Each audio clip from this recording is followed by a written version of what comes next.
वही 13 दिसंबर का दिन और संसद भवन की सबसे बड़ी इमारत, हमला ठीक उसी तरह, पर कहानी सबसे अलग। ठीक 22 साल बाद उसी जगह ऐसा क्यों हुआ? क्यों संसद में घुसे ये अपराधी? कौन है ये लोग और इतनी सुरक्षा के बाद भी कैसे घुस गए अंदर? पूरी कहानी हम आपको बारीकी से बताएंगे, बस थोड़ी देर तक मेरे साथ इस खबर में जुड़े रहिए। आज से ठीक 22 साल पहले संसद पर हुए आतंकी हमले की कहानी को फिर से दोहराने की कोशिश की गई। बुधवार को लोकसभा में हुई घटना में कम से कम 6 लोगों का हाथ था। रिपोर्ट्स के मुताबिक दिल्ली पुलिस के सूत्रों ने बताया कि ये सभी लोग एक दूसरे को जानते थे और गुरुग्राम में एक घर में ही रह रहे थे। इन्होंने कुछ ही दिन पहले अपनी योजना बनाई और इसके लिए रेकी भी की, मतलब जांच पड़ताल भी की अच्छी तरीके से। सूत्रों के अनुसार सभी आरोपी भगत सिंह और अंबेडकर फैन क्लब के सदस्य बताए जा रहे हैं और लंबे समय से उससे जुड़े हुए हैं। जानकारी के मुताबिक उन्होंने स्प्रे का इस्तेमाल इसलिए किया ताकि पर्चे या झंडे फेंककर विरोध जताने से किसी को चोट लग सकती थी। गिरफ्तार किए गए 4 अपराधियों को गुरुवार को यानी आज अदालत में पेश कर दिया जाएगा। लोकसभा की विजिटर्स गैलरी में बैठे सागर शर्मा और मनोरंजन डी सुइन काल के दौरान अचानक सदन के चैम्बर में कूदे थे, जहां सभी सदस्य आराम से बैठे थे। उन्होंने नारेबाजी की और उनके पास एक कैनिस्टर भी था जिसमें पीला धुआं निकल रहा था। हालांकि सांसदों ने दोनों को काबू में कर लिया और सुरक्षा अधिकारियों के हवाले कर दिया था।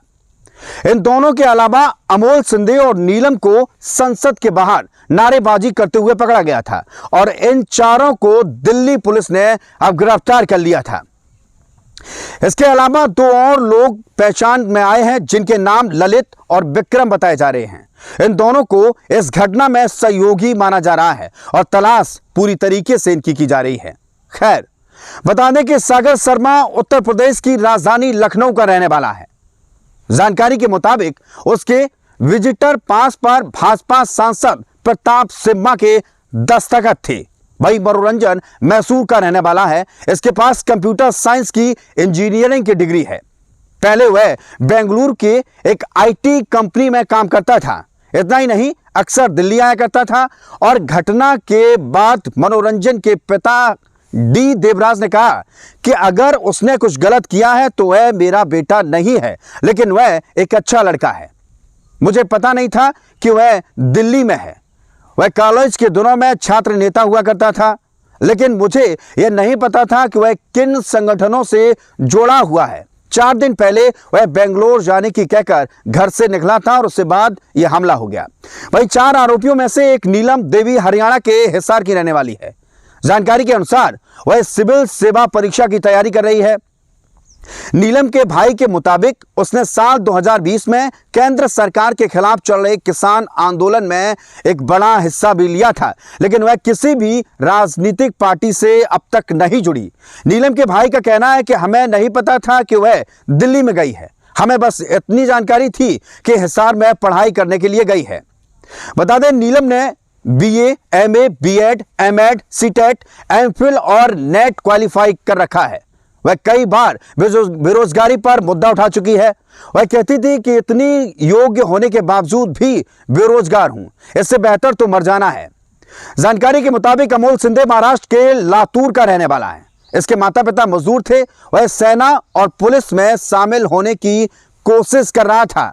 इतना ही नहीं, पुलिस के अनुसार एक पुलिस में भर्ती और फिजिकल परीक्षा पास कर चुका था ये, लेकिन लिखित परीक्षा में हमेशा असफल रहता था। कहा जा रहा है कि सिंधे पिछले कुछ दिनों से काफी तनाव में चल रहा था और उसके बाद इस घटना को घटित कर दिया जाता है। ये तो थी इन चारों अपराधियों की कहानी, लेकिन संसद की सुरक्षा में इतनी बड़ी चूक को लेकर सवाल कई खड़े होते हैं, क्योंकि विजिटर लॉबी से सांसदों की कुर्सियों पर कूदकर सभी आरोपी भले ही एक एक कर गिरफ्तार हो गए हों, लेकिन एक बुनियादी सवालों का ढांचा बनकर तैयार हो गया है जो चीख चीख कर कहता है।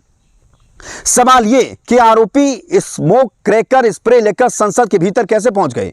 यह स्मोक क्रैकर स्प्रे सुरक्षा की चूक की वजह से संसद भवन के अंदर पहुंचा या फिर इन दोनों युवकों को किसी अंदर के आदमी ने मदद दी?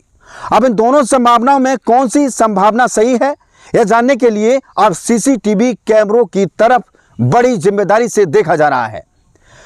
यह सीसीटीवी कैमरे सुरक्षा एजेंसियों की इस पहेली को सुलझा पाने में सफल हो पाएंगे या फिर नहीं, ये फिर वक्त बताएगा। क्योंकि नई संसद की विजिटर गैलरी तक पहुंचने के लिए किसी भी व्यक्ति को 2 बार जांच से गुजरना पड़ता है।